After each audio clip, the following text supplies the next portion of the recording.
Today in the studio, I got a real treat for you folks. Sean Michael Crane, what's cracking? What's up, Brad?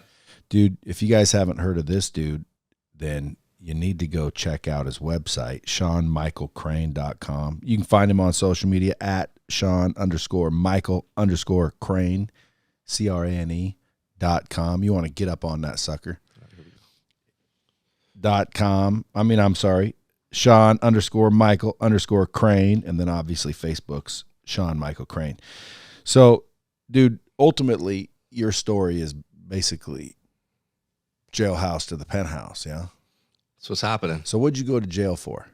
So I was arrested and charged with attempted murder. Who'd you try to murder?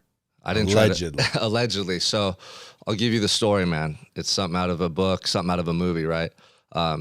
Give you a little backdrop. Growing up in Santa Barbara, California, I don't know if you've been there. No, I haven't. I check it it's out. Beautiful, though. It's beautiful. People come from all over the world to check it out. I had the privilege of growing up there, but I didn't take advantage of that. You know, I had big dreams as a kid. I wanted to be a professional athlete. I had, What sport? Baseball.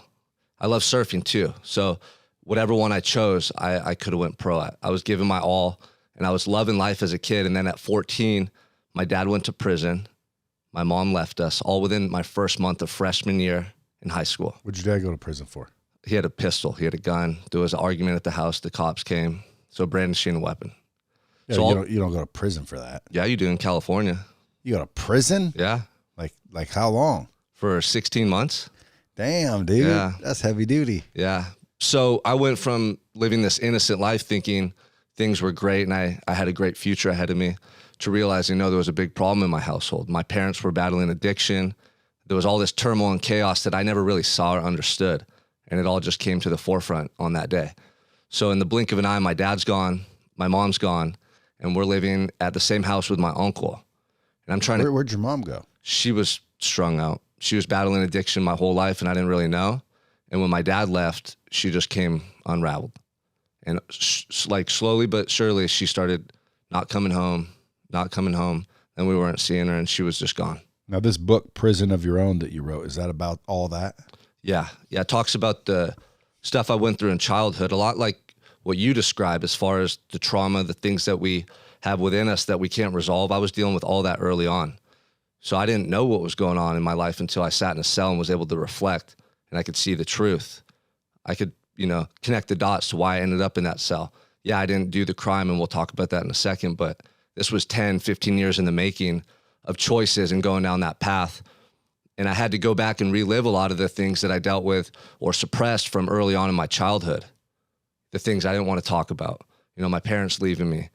My dad and my mom are doing drugs in the other room. A broken home. All these things that made me feel ashamed of who I was. What kind of drugs? Heroin and alcohol mainly. Damn. Yeah. Heroin's the heavy duty. Yeah, man. It kills people, right? And they were just using it, to get by. They weren't abusing it to the point where you could tell, and they weren't passed out on the couch every day. They were up and doing things and working, but they had a habit, and they were slowly succumbing to that addiction. How are they doing now? They're both gone. Passed? Yeah, I lost my dad last year, almost a year ago. It was his birthday yesterday. And then I lost my mom while I was incarcerated. And that's a bummer to hear. But it's part of your story. Yeah. Part of what, made you who you are. So your goal is not goal, but, you're speaking, you do, a couple of TEDx talks, your story's moving people. Your goal would be what? To be a public speaker, like full-time Tony Robbins type, or what do you end up wanting to be? Yeah, I want to hit those big stages. I love speaking. I had the privilege of speaking last week at a business event in Arlington, Texas. And I just feel like that's my element. I love to be able to share my story in a way that other people can receive and then share the strategies that help me to change my life and so they can implement them right now in their life as well. Did anyone teach you this, or you just naturally getting up there and doing it? So in prison, I was in a drug program. In the first week or so, they have you get up on the podium, kind of like this, and tell your story. And I'll never forget the first time I got up there, my face turned red, my voice was quivering, my palms were sweating, and I couldn't really speak. And I didn't like that feeling. I went back down and sat down with the other guys, and they were clowning me. Man, what happened? Why's your face red? And in that moment, I took that as a challenge because I didn't like the fact that I wasn't in control of myself. I couldn't control my emotions. I couldn't control myself in that moment. And so I started speaking more in the drug program. I started just trying to focus on bettering myself through reading and writing, and that naturally came out when I was speaking as well. And then another prison I went to, they actually had Toastmasters. Have you heard of Toastmasters? Sure. So I started participating in Toastmasters, and I couldn't believe, the first day I went, I saw another inmate give a speech, and it was amazing. I mean, he had this powerful message. He captivated the audience. He didn't budge or break during his speech and his presentation.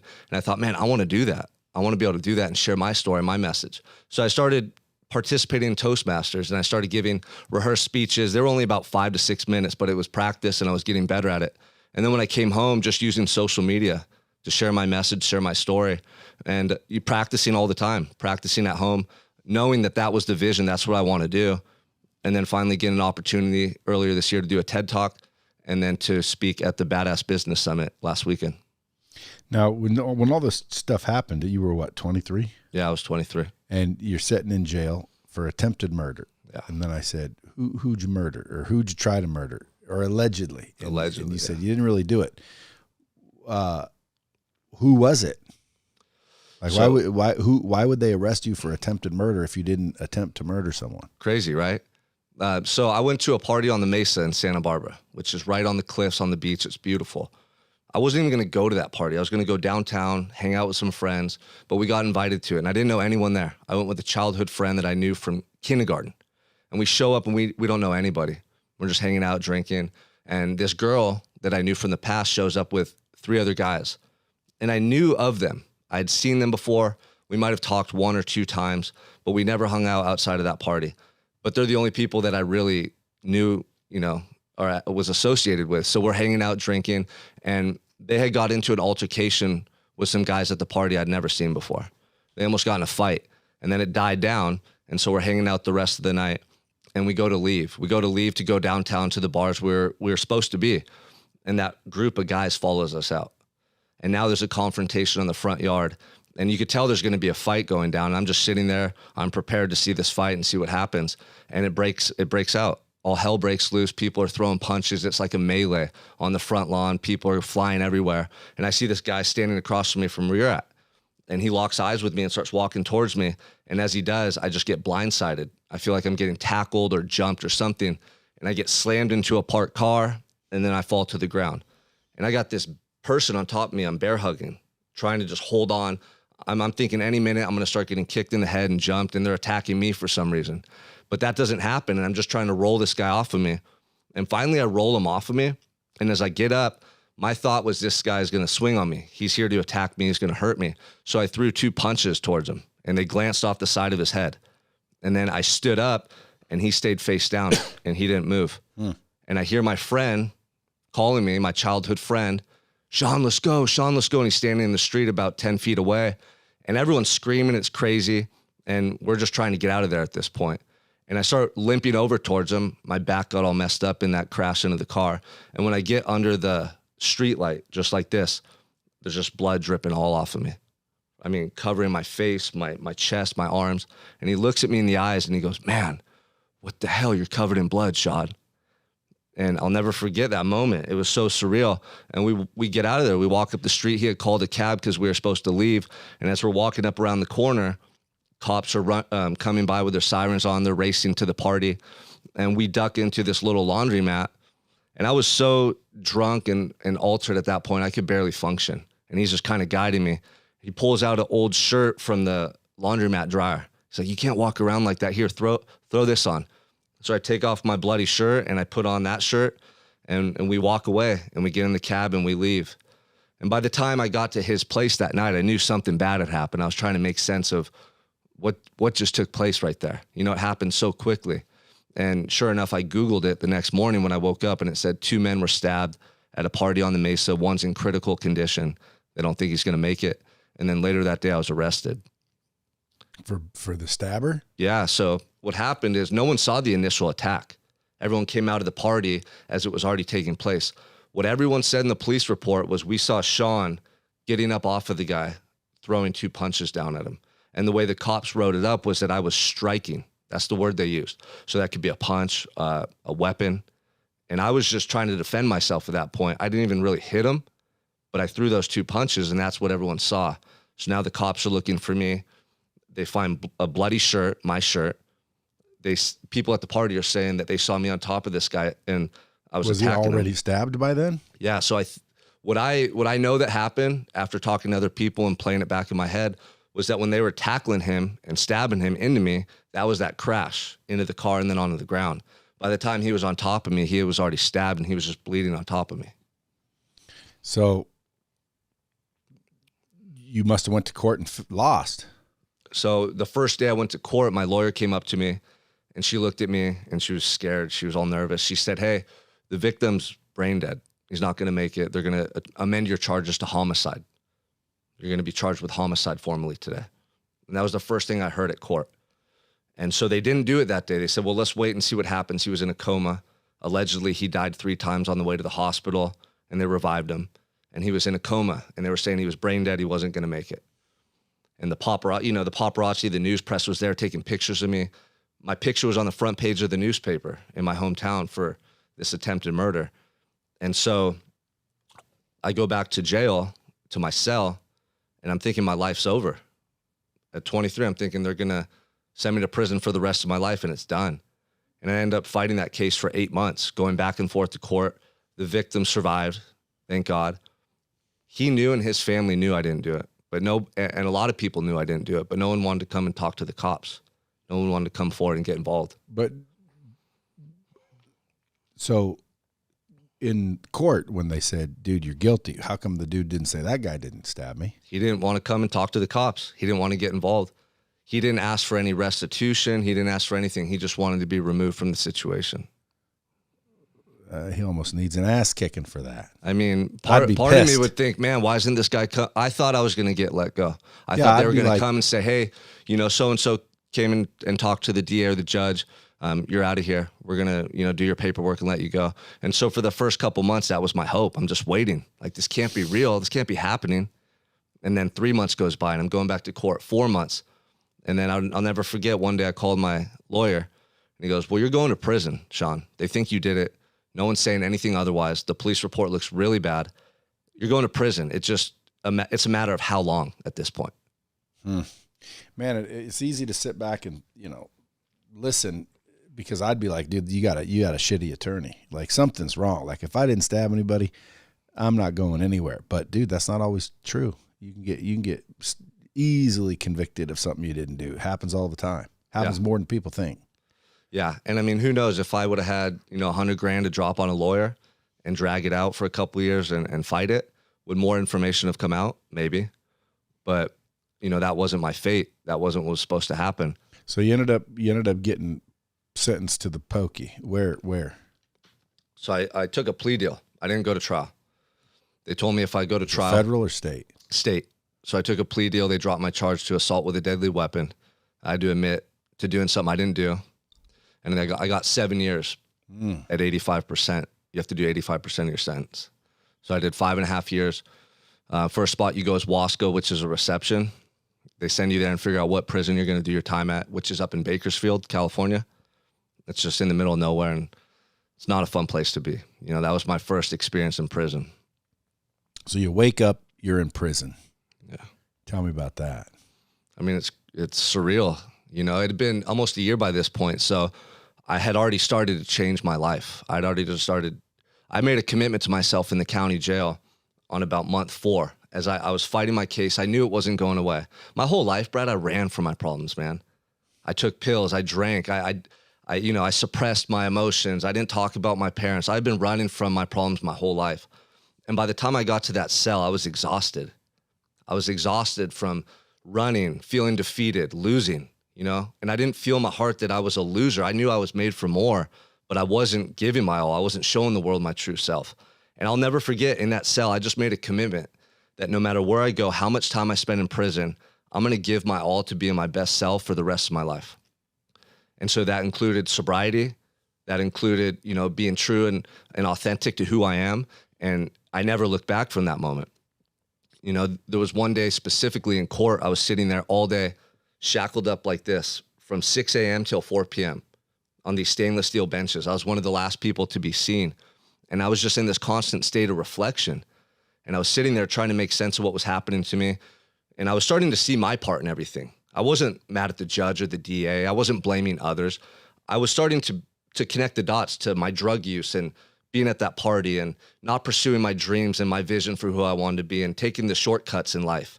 And I took responsibility for being in that cell. And I started thinking about how I had hid behind drugs and alcohol for so long and how it had led me to living an inferior life. And in that moment, this thought just surfaced within me. You don't ever have to use drugs and alcohol ever again. And it wasn't a question, but it was a definitive statement. At that point, I felt like I needed drugs and alcohol to cope and get by. And in that moment, something changed inside of me. It clicked. And I've never had a craving or an urge or a desire to use drugs or alcohol ever again. That's been 9 years since that moment. So from then on, every day, I just focused on bettering myself in that cell.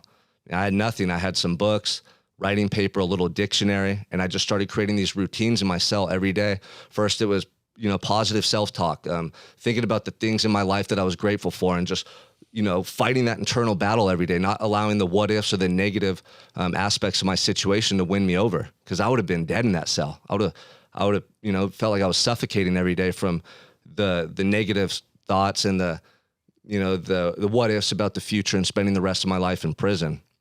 So I just started establishing this routine, and then I would take action every day. I would work out as hard as I could. I would read and I would write. And that was the beginning of my journey of personal development and redemption. And by the time I got to Wasco, I'd been doing this for 8 months. So that's where my focus was. I wanted to sharpen myself any way I could every day. And so being in Wasco was a new setting, a new prison. There was a lot of adversity, a lot of violence. There was a lot of situations that I encountered, but I still had these daily routines and this mindset that I was creating day by day that helped me to continue moving forward in my life. How important do you think reading and writing is every day? It's life-changing. When I got to that cell, I didn't believe in myself. I thought that I lacked intelligence because I didn't really try in high school. I barely graduated. I went to alternative school, took world history for 2 years to get credits, and then went back and went through my ceremony. So I didn't learn anything. And I doubted myself because of this. I just thought, okay, I have street smarts, I'm athletic, but I lack the intellect. And that wasn't true. I just never applied myself. So when I got into my jail cell, my writing was horrible. I couldn't spell. I could read, but I wasn't really absorbing everything I was reading. And I looked at that as a massive challenge in my life because I didn't like the way it made me feel. So I started writing these letters home, and I had a cellmate at the time. And I would ask him, hey, how do you spell this word? Oh, how do you spell that word? And he was helping me at first, but he got fed up with me. And one day I asked him, how do you spell this word? And out of the corner of my eye, a little pocket dictionary hit me in the shoulder. He said, look it up. At first I was kind of pissed, I was like, man, this guy. But, in my head, I said, okay, watch this. And I started looking up all these words as I would read. And I would start writing them down and quizzing myself every week, like I was back in elementary school. And then I would start using those words in my letters back home or on phone calls, or even when I was conversing with him. What was one of the best words? The best words? There was so many. I mean, what was your favorite? Gosh, what's my favorite? Man. Plethora. That was a good one. I learned so many words. I felt my mind just expanding rapidly. I'm putting all these words in my letters back home, and my family members were probably thinking, what's this guy trying to do? Like, this doesn't even make sense. He's using too many big words in one sentence. But I was so excited that I was seeing the change and that I could do it, that I was capable. My favorite word was probably inexorable, meaning like relentless, driven. And that's how I felt in that moment. I probably would use that word 3 or 4 times in every letter, and I just started doing this daily. And then I was getting books sent in, and I was starting to feel my mind expand and change, my speed of thought. And I saw in that moment that I could truly change my life with enough effort. I've been forgetting the bombs. There's one right there. That's a fact. A lot of people have been to prison. They want to use that as a crutch. They want to get out. No one will hire a felon. Dude, number 1, start your own business. Number 2, people will hire a felon. Number 3, I don't recommend it very much, but don't put you're a felon. Yeah. Did you? I never have filled out one resume in my life. Ever? Never. So right now, when you got out, you didn't have to get a job? I did. So I knew what I wanted to do. Being in prison, I started changing so much about myself and my life. And I knew I was going to come home and be a felon. I didn't want to go back to my old lifestyle. And that included working and doing the same type of jobs I'd done before. My uncle owns a tree service. So I would climb trees with a chainsaw, trim trees, cut trees. It's a great workout. It's a good job. It's a pretty good career. You know, he's done well for himself. But I just associated that with my old self. So when I came home, I was staying on his property in a trailer. I got out, I had $200 in my pocket, no material items, nothing. I'm staying on this trailer and I have nothing. And so I went back and worked with him for 2 months to get my feet back on the ground and save some money. But every day I was there, I just felt like I was going the wrong way in life. I felt like I knew what I wanted to do. I had uncovered that truth about myself and my purpose, which was to work with people and help people. That's what I did in prison. I was able to mentor guys while I was in there. You never got in fights? No, not one fight. That's pretty lucky. Well, did you ever see any? Oh yeah, all the time. My first week in Wasco, the first night I came out for dinner, they pop all the cells and you step out of your cell and you got the guard tower and you have to stand there until they tell you to move. And then you walk and you get chow. And right when my cell door opened up, out of the corner of my eye, I see some guy walking towards me pretty quickly. You're not supposed to move at that moment. Like there's no movement allowed. And he attacked the guy next to me, the cell next to me. They had some prior issue. And so they started fighting and you hear this loud boom and the guard tower shot his block gun, but he didn't hit the attacker. He hit the guy who was getting attacked in the back of the head and he got knocked out. If you get hit in the head with a block gun, it's fatal, you know? And so he didn't move and we thought he was all dead right there on the spot and they revived him. He was okay. But that was my first night having chow in prison. That scare you? That was the world I was in. I expected it, but it always scares you. It catches you off guard because it happens so quickly. Were you working out prior to going to jail? A little bit. I had a short stint of sobriety. I had good size. I was climbing trees and carrying big old pieces of wood, and I was in good shape. So when you got there, nobody messed with you ever? No. You just mind your own business? Yeah. Yeah, I mind my own business, and, you know, I was respectful, and people saw my work ethic and my conduct, and they respected my discipline. If I could get up every morning and do 1,000 push-ups and squats before they even got up, and then they saw me over there reading my book and, you know, minding my own, and then I was respectful in the chow hall, what are they going to say to me? You know, they're looking for guys that are either victims and you know, weak-minded, weak individuals that they could prey on, or people that are putting their 2 cents out there and they're putting themselves in the game. Now you're intertwined with the politics and what's going on in prison, and you're fair game. Yeah, like gamble, trade commissary, things like that. Yeah, drugs, gambling. Interesting. So you were in there a total of how long? 5.5 years. Did that seem like forever? Yeah. But I was so immersed in my daily activities. Like I created a day that allowed me to pour myself into everything I was doing. And I went to bed every night, Brad, feeling accomplished. I went to bed every night feeling the best I ever had in my life. I couldn't believe I was experiencing this in prison. You know, I missed my family. I wanted to just get up and leave and go home. There's a lot that you miss and you battle depression in there. But the way I was feeling about myself and the person I was creating was indescribable. And my number one goal was to continue to cultivate this energy and mentality every day so I could come home and do what I wanted in my life and share it with the world. So every day was an opportunity, and I couldn't waste a minute or a second because I was so scared that suddenly that spark that was ignited inside of me was going to fade away, or, you know, that mentality was going to fade away. So I had to take perpetual action from the moment I opened my eyes to the moment I went to sleep to build myself up, to continue to breathe life into that person I wanted to be, you know, physically, mentally, spiritually, emotionally. And that's what I did every day. I didn't miss a day for 2,000 some odd days. You didn't have a girlfriend before you went in? I did, but we broke up 6 months before I got in trouble. Damn. So you were single? Which was a good thing. Well, yeah, but you were single. Yeah. Because when you're not, that makes it even worse. I'd see guys, you know, coming back from the phone, trying to hide the tears in their eyes, you know, or, you know, we call it hard timing. When your mind's on the street, but your body's incarcerated in prison, all they could think about is, what's my girl doing? Who's she with? Why didn't she answer? Why didn't that money hit my books this week? And it tortures them. Yeah. So if someone's heading to jail, give them a tip. Cut your girl off. Blow your girl out? She ain't going to be there, man. I mean, very, very few stick around, no matter how solid they are. If you're going away for 4 or 5 years, I've seen it happen, but more than likely it doesn't. Yeah, I've seen it happen. More than likely it doesn't. I'd agree with that. So you're in prison, you're minding your own business, you're working out, you're reading and writing, you're personally developing, and then you get out. Now what? How long ago was this, by the way? It'll be 4 years in October. Okay, so you just got out 4 years ago. Then what? So I was staying at my aunt and uncle's property in that small little trailer, trying to figure out what's the next step that I need to take to start moving towards this vision I have. My vision was working with people, sharing my message on a bigger scale. But I'm just out. What do I do? What's your message? My message is that when I got incarcerated, I wasn't, I was facing a life sentence. And the severity of my situation was so intense that I was thinking about it every day. It was on my mind. But what struck me the most was what I didn't do in my life. And what I mean by that is I was overcome with regret and remorse for the way I chose to live my life. All I could think about was the wasted opportunities, the life that I could have had that I didn't pursue, the days that I just let pass me by. And this happened because I was scared and I doubted myself. And I had allowed fear and my own self-doubt to dictate the way I lived my life. And I know so many people find themselves stuck inside that same mental prison.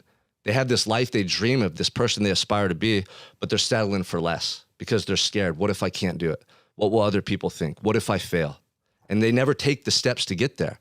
So I could see this as clear as day when I was sitting in my cell. I had done this to myself. I had lived a life I didn't want because of my choices and actions. And so being able to change my life in jail, starting with my mindset, my daily actions, and these small little steps I took every day that started to build up my sense of self-worth and my sense of competence. I know anybody could do that, but most people are thinking of this life they want that's way over here. And they're stuck down here. They're like, how am I going to bridge that gap? How am I going to get there? So my message is that if you start with the small daily actions and you start building up your belief in yourself, before you know it, you're going to be a lot closer to that dream or that goal than you realize. But most people just stay stuck and they think about it. They want to do it, but they're not doing it. So that's my message. My message is that you don't know what you're doing to yourself. And when you get to the end of your life, if you don't pursue your dreams and your vision with every ounce of energy you possess, you're going to be confronted by a form of regret that will absolutely devastate you. And there's no second chances when you get to the end of your life. I got one. I know what that feels like. I don't want other people to experience that when it's too late. When is it too late? When you die?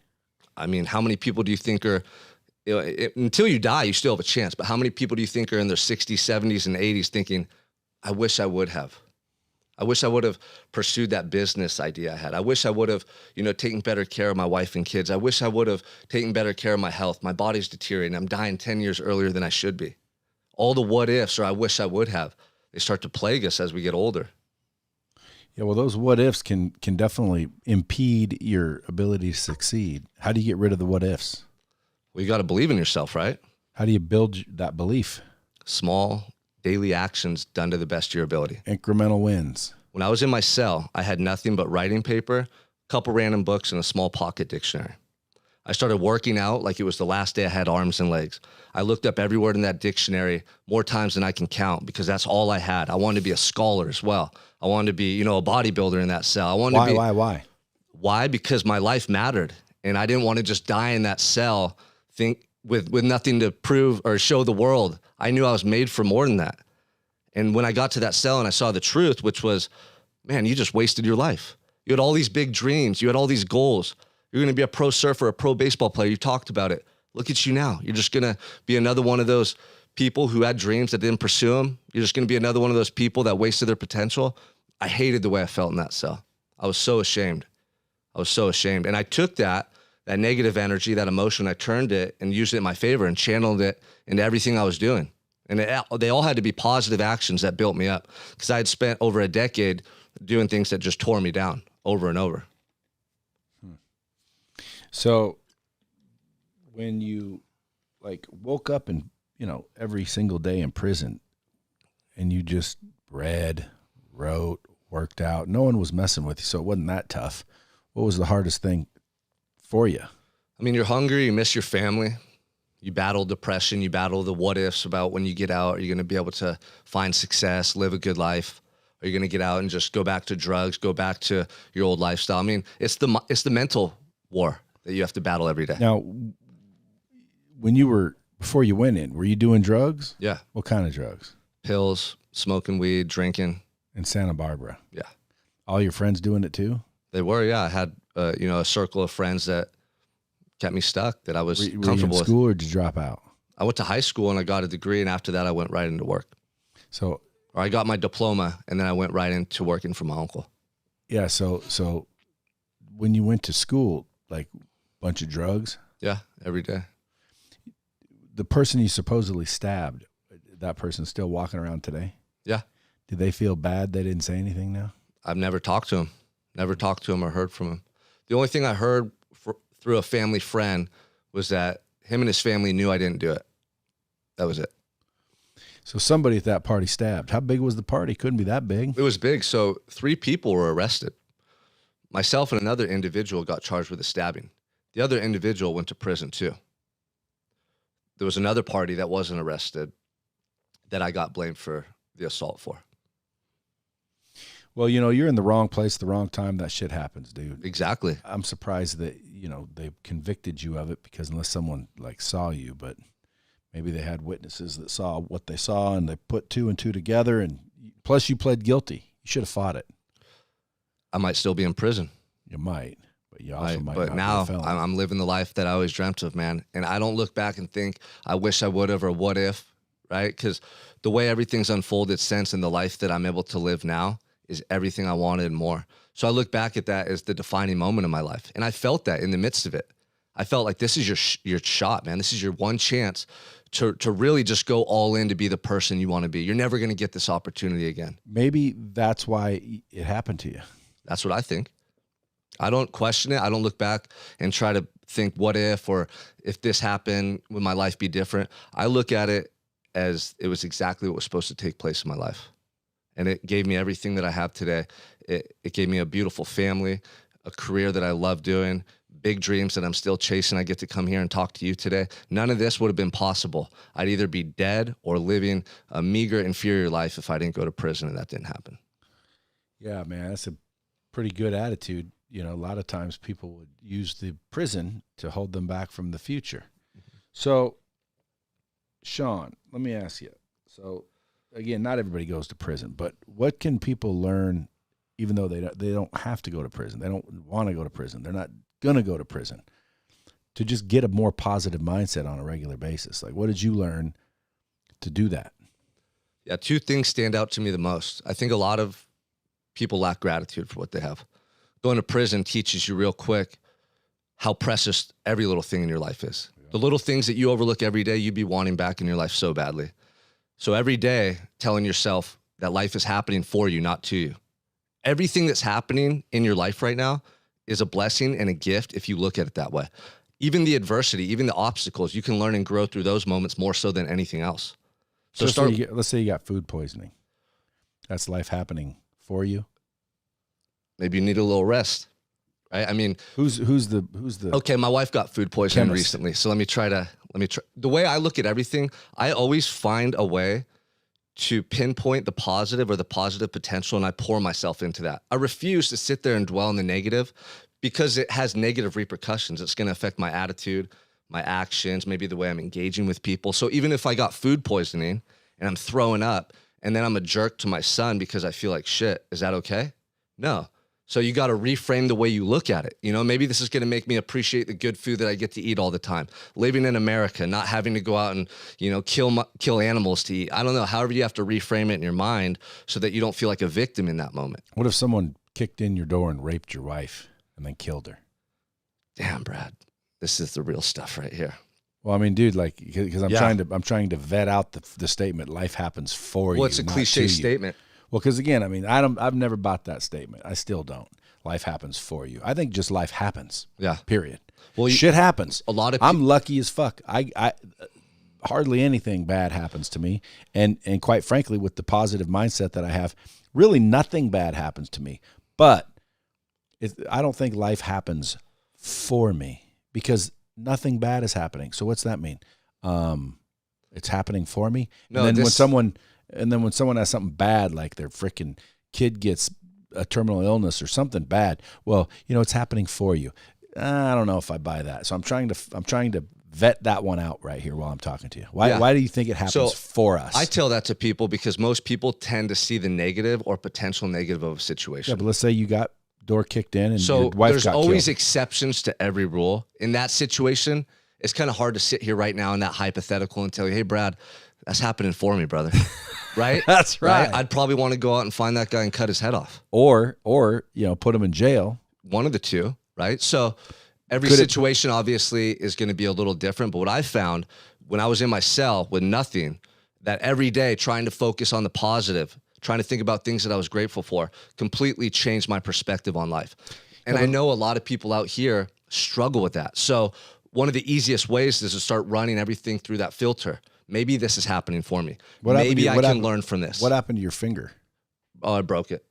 I broke this one. Same thing. Same thing. So what'd you do? Fighting. But not in prison? No, this was when I was 16 and a knucklehead. Yeah. Mine too. What's that, basketball or something? No, I caught a football. Really. Football, yeah. The pinky, you always get that on the pinkies. My dad's hands were all like that too. So would you agree that maybe that's not true? It doesn't happen for us. Like let's say you get diarrhea. I think the more important thing. Let's say you get a bad case of diarrhea or food poisoning. Well, it's happened for me. I think what it means is try to find the positive in everything. Because if you said there is positive in everything, I would agree. Because again, maybe you got diarrhea, which made you stay home, or made you miss this, which means you could have got in a crash on the way to work. Who knows? You ever see that commercial where the dude's madder than hell? He gets a flat tire and then, finally fixes the flat tire, and then car breaks down. Then he gets on a bus, and then the bus breaks down, and all this shit happens to him the whole time. It's freaking bad day. So he gets home, and turns out somehow, he's talking to God, and God said, the reason why I did that, because if you'd have kept going, you would have smashed into this and that and this and that, and ultimately would have ended up killing his kid or something, to where all those chain of events took place. So he'd be 1 second earlier. And it was God, doing those things to him, where like, that's life happening for you kind of thing. But in reality, I think it's just something good can come out of any situation. And I agree with that one. I don't know if life happens for you. Like you eat a bad piece of freaking fish and you get food poisoning. I think that was just by chance. Like, I don't think life did that to you. I don't think life gives a fuck about you. I think we're all here, and it's us that needs to save us. Like, you need to save you with this kind of thinking, and you did. Yeah. I agree with what you're saying. I think it's a twist on words. What I found is most people, if they hear that statement, they feel empowered. It helps them, because a lot of people, they struggle out there, man. They struggle because they don't believe in themselves, and they see the worst case, scenario and everything that they come across. So I agree with what you're saying. I'm the type of person that no matter what happens to me, I'm going to find a way to use it to my advantage. Yeah. Now, is that life happening for me? Maybe. But what you're saying, I agree with as well. That's you making life happen the way. And you have to. You have to, because we can't avoid adversity. You heard roll with the punches? Yeah. How about duck the motherfuckers? Duck them. I don't want to get hit. You don't need to get hit. You don't need to. Like, dude, if you can avoid it, trust me, avoid it. Yeah. But that's cool that you learned that positive, because, dude, folks, if everybody out there watching this learns one thing today, whether or not the cliche, life happens for you is technically, because, dude, I'm literal. I'll argue that if I think there's any,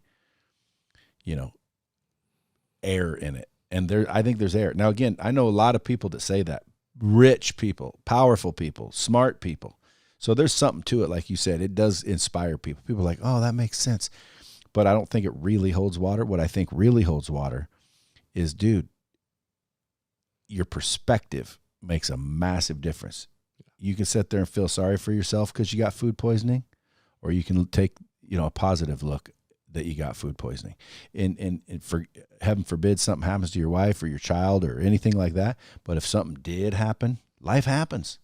How do you handle it is the question. Yeah. And that you can control. You can do it with positive, responses and actions, or you can do it with negative and hurtful actions.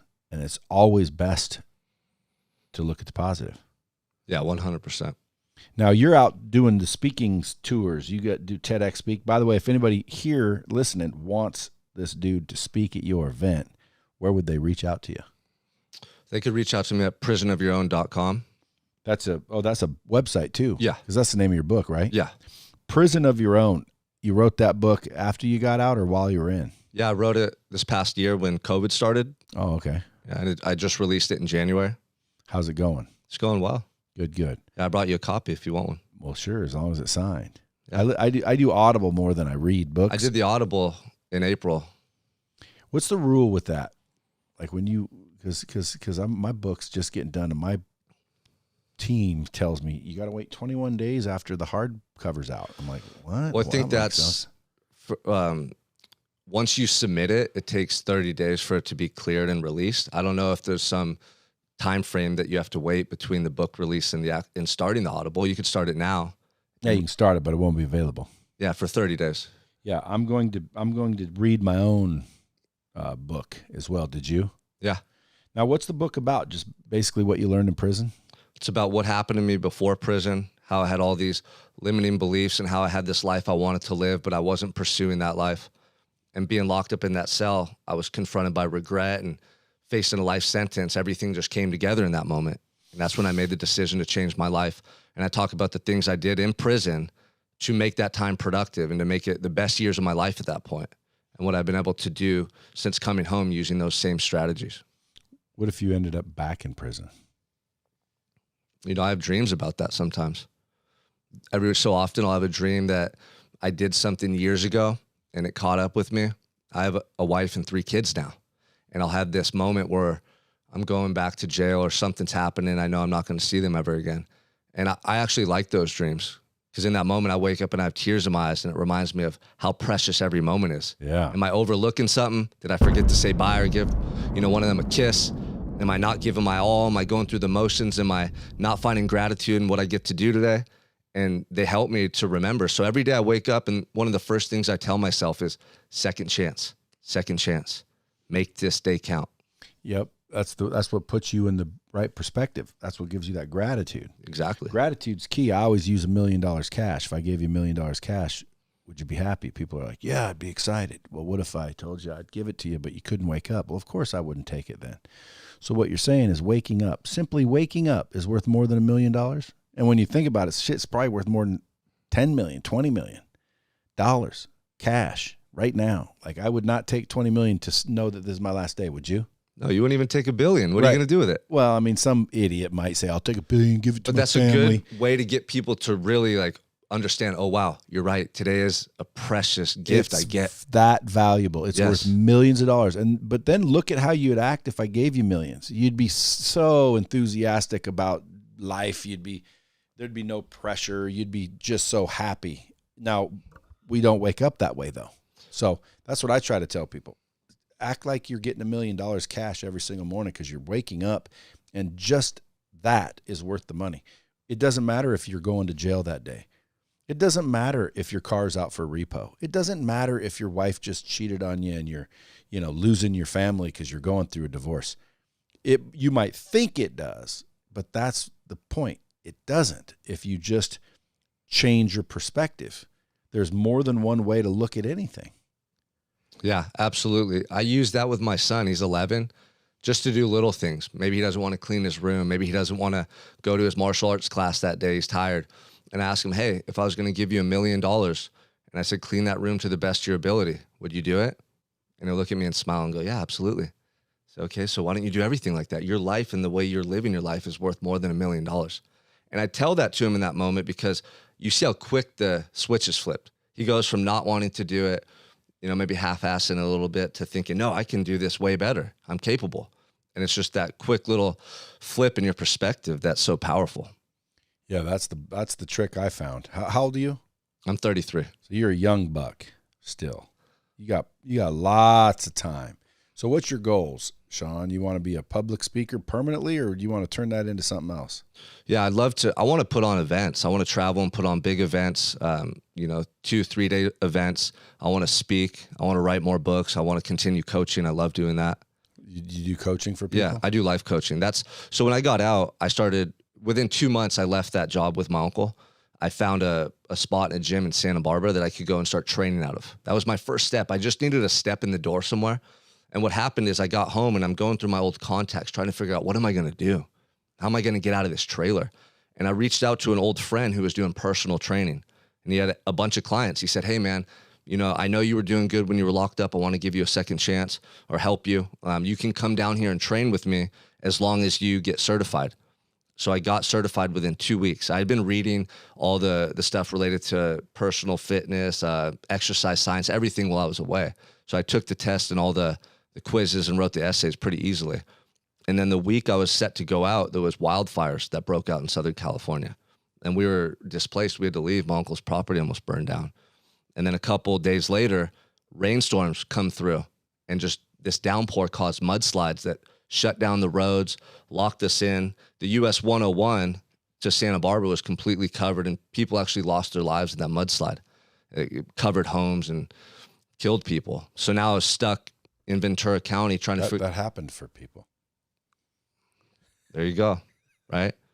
Well, no, you're right. You're right. I think that shit just happened. But right. I thought it'd be funny now because that's another good example. Yeah. I don't think that happened for anyone. I think you can find something good from it. Well, if you're one of the people that lost their family members, or you can still find something good from it. Right. Like, again, you could find positive out of tragedy. Even if the only thing you have is the memories that you shared with that person, and that's the only positive thing that you could think about, or you live your life better in remembrance of them, or you think, okay, my dad would have wanted me to rise above this. That's you finding the positive in it. Right? You know what I always say when people die? What? People die. Yeah. Like, you know, people think I'm heartless because I don't really cry when I find out people die. I go, whoa, really? Whoa. Now, again, no one real close to me, and I don't even want to put that in the universe. But when people die, I think to myself, people die. And people do die. You're going to die. I'm going to die. We're all going to die. The question is when. So when someone does, just remember that was supposed to happen. You know, hopefully, you know, regretfully not this soon, but, you know, and then we're always sad for those people. Well, I think really we're sad for us, because if you believe in any kind of spirituality whatsoever, isn't that person going to a better place? So what are you so sad about? Well, you're sad that you're going to miss them. Well, imagine if you died, let's say 20 years after this loved one died, and you get up there and it's literally seconds that passed between your deaths. Think about that. Like seconds. Like you die, and then 20 years later, you know, someone else dies, and it feels like seconds, and we're all up there. You know what I mean? Then death wouldn't bother you at all. Death wouldn't bother anybody at all if that were the case. Because you never know. Maybe up there, wherever we go next, has no time. To where literally, like, poof, you wake up, there's no illness, you're everything's great, and then poof, there's your family. You know, oh, you guys died too? No, I didn't die for another 40 years. Oh, shit, here you are. How you doing, buddy? And then there is no sadness. There is no doing without. If we knew this, wouldn't we people die, we'd celebrate. It'd be like, it wouldn't affect us at all is what I'm saying. So what is that? It's a mindset, dude. It's a perspective. But we don't know. And that's why we get all sad, and that's how we react. And that's why we get depressed, and that's why we get angry, because we don't know. So everything you're saying, dude, I agree with 100%. I think you got lucky to find it, because a lot of people don't. You know what I mean? You get out, you're bitter, you're pissed off at the system, you know, and you're going to go freaking, you know, end up back in there. That's why a lot of people that come out of prison go back. The recidivism, is that what it's called? Yeah. The rate of recidivism for prisons is huge. So again, if you're headed or in or listening to this podcast from, folks, I know so many people that got out of prison and now they're very successful. You heard of Ryan Stewman? Yeah. Go look his ass up. Yeah. He's been in prison. Like a lot of people have been in prison. And they get out and they're just fine, and shit works out. And you can use that freaking sentence to think, like you said, gives you time to think, gives you time to figure shit out. You know what I mean? Now, what's next for you? If you get a bunch of calls from the bomb squad, people want you to come, you know, speak for their organization. They're going to go buy your book. Go buy your book at prisonofyourown.com, right? Yeah. And then so earlier you said visit SeanMichaelCrane.com. So my website got hacked. It's not up right now. So if someone wants to contact me about speaking, just reach out to me on Instagram, Sean_Michael_Crane. Shoot me a message. I want to be speaking. I want to share this message on stage. And I do life coaching with men. That's what I do full time right now. That's what I love doing. So I want to continue to grow my message, my awareness, and reach people that feel stuck, feel lost. They know that they're made for more, but there's a disconnect there. You know, they're not taking that action they want in their life. And that's what I do with the men I get to work with right now. Well, I can tell you this. There's people out there for sure, guaranteed, that feel that way. There's people that for some reason, whether it be life didn't do it for them or didn't smack them hard enough or, you know, parenting, like my parents, I didn't really get beaver cleaver parenting. I'm 52 though. So like I'm an old dog. So it took me a long time to learn what you learned quick. So good thing that you learned, and I'm glad you're giving back. But folks out there, if you do feel stuck, man, I'm telling you, a couple of conversations from someone who's been there and, you know, felt the same way, it goes a long way. At Sean_Michael_Crane, you'll find his ass.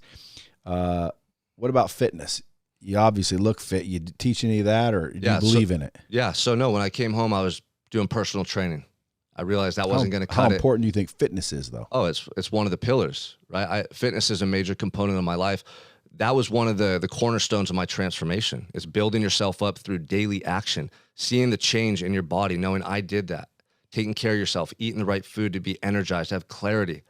It's all intertwined. So it's fitness, it's mindset, it's daily actions, it's habits, your relationships, everything. So I work out every day.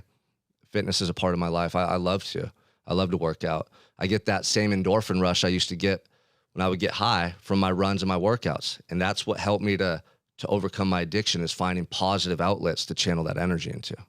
What kind of diet you on?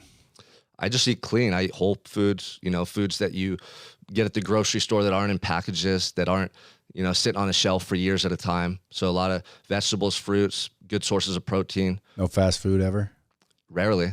But if I do go out and eat fast food with the family once in a while, it doesn't even faze me. It's, you know, very far in between. Because when you're living clean, you're not over consuming food and processed food. You know, here and there, your body, you can absorb that stuff and it doesn't faze you. No alcohol? No alcohol for no 9 weed, years. Nothing. No drugs? Nothing. Just clean living. Maybe a nitro brew, and that's it, man. I do some caffeine.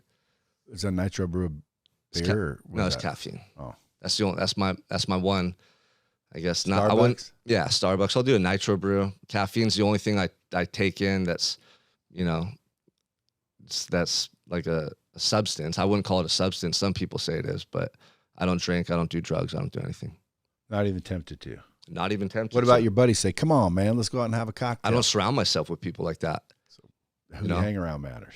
Yeah, my family. I got a couple great mentors. You know, I get to follow guys like you on social media that are leveling up that I can learn from. What I learned, you know, recently is, you know, the stuff that you're taking in all the time is so important. And I don't need you to mentor me like right here every day. I can learn from you from watching your YouTube channel, from watching you on Instagram, or guys like Ed Milet. He says for you too. Yeah. I want to get him back on the podcast. You gotta have that little debate, because I think you might have won in that one. Well, again, I think I did. I just can't remember what he said. But Ed's good. He's got all kinds of answers. He's probably heard it a lot, right? So, but you know, he truly believes it too. And you know, I think I even can.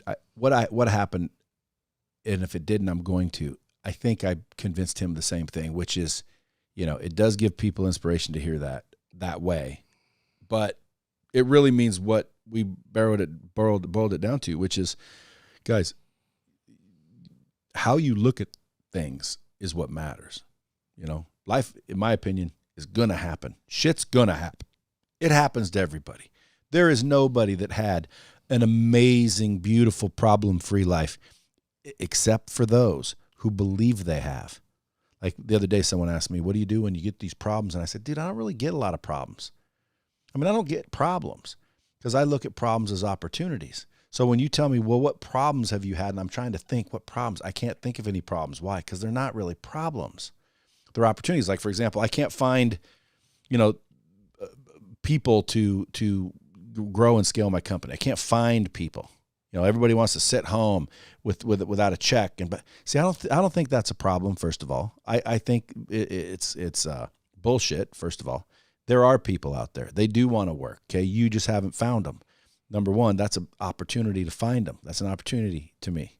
See what I'm saying? Yeah. So what's the difference? Perspective. Exactly. Some people would call that a problem. I don't think it's a problem. Same thing with that. I think opportunity is what you're looking for if you want to be successful, right? Yeah. And I think opportunities people mistake for risk. See, and most people avoid risk, which means they're avoiding opportunity. I look for opportunity, and it just happens to be risky sometimes, but risk doesn't scare me. No, and I think what you're saying is really important. So life is happening for me, not to me. That's the self-talk we have to entertain. Is that true? It's debatable, right? But if you have that self-talk, you're more likely to see the opportunity, right? You're more likely to feel empowered or see your next move versus feeling defeated. Yeah. So I think that's the difference. Is it true? And it makes you think. It makes you think. Now you're like, okay, what can I do with this situation? Yeah. Is there something here that can help me to improve somehow? Thinking's the magic, dude. When you're sitting in jail, you got time to think. That's one of the things that changed my life is having no distractions and being able to think. Let me close it with this. What books would you recommend somebody read? What are the top 3? Gotta read these books. Well, Think and Grow Rich, I read that in prison. That's an all-time classic. That changed my life. The Go-Giver, that's another great one. Go-Giver. Yeah. Haven't heard of that one. And then, honestly, How to Win Friends and Influence People by Dale Carnegie. I mean, I love that book because it's so relevant to everyday life and then business and anything we're doing, relationships. Yeah, Relationships, New Economy, folks. If I were you, out of every book he gave, I would get Think and Grow Rich and How to Win Friends and Influence People, guaranteed 100%. I wouldn't read it once. I'd read it multiple times. Make that, thing wear out. Because if you can just master either one of those books, you're done. You're golden. And then you can turn around and help other people like my man Sean. I was mixing Sean with Crane. Sean Crane, folks. Sean Michael Crane. Follow him, Sean_Michael_Crane. If this episode didn't really resonate with you because, man, you're just kicking ass taking names, well, then share it out there because someone might need it. Until next time, keep it real. Appreciate you coming in. Thanks, Brad. Thanks for having me, man. Dropping bombs with the real Bradley. Subscribe now.